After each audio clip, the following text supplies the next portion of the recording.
வணக்கம் மக்களே! எல்லாரும் எப்படி இருக்கீங்க? நாம இன்னைக்கு நம்ம வயலுக்கு தான் போயிட்டுருக்கோம். நேத்து பாதி களை தான் எடுத்திருந்தோம். அந்த பாக்கியம் எடுத்துடலாங்கிறதுக்காக தான் போயிட்டுருக்கோம். இதுக்கு முன்னாடி 3 நாளா நம்ம வந்து டைமிங் படி தான் எடுத்துக்கிட்டு இருந்தோம். இன்னைக்கு எடுக்க முடியாது. நம்ம எல்லாத்தையுமே எடுத்தாகணும். அதனால நேரம் முன்ன பின்ன ஆகுங்கிறதுக்காக, பசங்களுக்கு காலையிலேயே பால் காய்ச்சி வச்சுட்டு, லஞ்சுக்கு சாம்பார் ரெடி பண்ணிட்டு, டிஃபன் ரெடி பண்ணி வச்சுட்டு வயலுக்கு கிளம்பிட்டேன். ஏன்னா நம்ம வீட்ல எல்லா வேலையும் முடிச்சு வச்சுட்டு போனா தான் வரும்போது கொஞ்சம் ஃப்ரீயா நம்ம கொஞ்சம் ரெஸ்ட்டாவது எடுக்கலாம். பார்ப்போம் இன்னைக்கு வயல்ல எவ்வளோ நேரம் ஆக போகுதுன்னு தெரியல. வயல்ல இன்னைக்கு ஒரு சம்பவம் நடந்ததுங்க. நான் பாட்டிக்கு சாப்பாடு எடுத்துட்டு போயிருந்தேன். அந்த சாப்பாட வைக்கிற இடத்துல சரியான பெரிய பாம்புங்க. பார்த்த உடனே பயந்துட்டேன். அது பார்த்து பயத்துல சாப்பாடெல்லாம் கீழ கொட்டிடுச்சு. எனக்கு மனசே சரியில்ல. மறுபடியும் வீட்டுக்கு போய் சாப்பாடு எடுத்துட்டு வந்து பாட்டிக்கு குடுத்தேன். அப்புறம் நானும் சாப்பிடாம தான் போயிருந்தேன். சேர்ந்து 2 பேருமே உட்காந்து சாப்பிட்டுட்டு இருந்தோம்.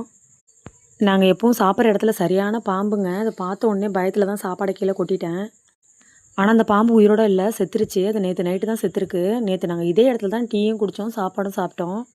எதையாவது முழுங்கிடுச்சா, இல்ல மயில் கீரிப்புள்ள கொன்னுடுச்சா என்னன்னு தெரியல. அப்புறம் அது ஒரு இடத்துல புதைச்சிட்டு, களைய எடுக்க ஆரம்பிச்சுட்டோம். கொஞ்சம் அதிகம் தான். வேலை இன்னைக்கு ரொம்ப நேரம் ஆயிடுச்சு. நம்ம கொஞ்சமா இருக்குன்னு போட்டுட்டு போயிட்டோம்னா, அப்படியே கடந்துரும் வயல்ல. அதனால எடுத்தே ஆகணுங்கிறதுக்காக ஒரு 3:30 மணி வரைக்கும் எடுத்தோம் 2 பேருமே. களைய கூட எடுத்துடலாங்க. இந்த களை மூட்டை அள்ளுறதுதாங்க ரொம்ப கஷ்டமா போயிட்டு. நேத்து சேத்துல நடந்தது என்னால முடியல. இன்னைக்கும் கொஞ்சம் அதிகமான வேலை தான். ஒரு வழியா களையும் எடுத்து வீட்டுக்கு நாங்க கிளம்பிட்டோம். இந்த வீடியோ உங்களுக்கு பிடிச்சிருந்ததுன்னா லைக், ஷேர், கமெண்ட் பண்ணுங்க.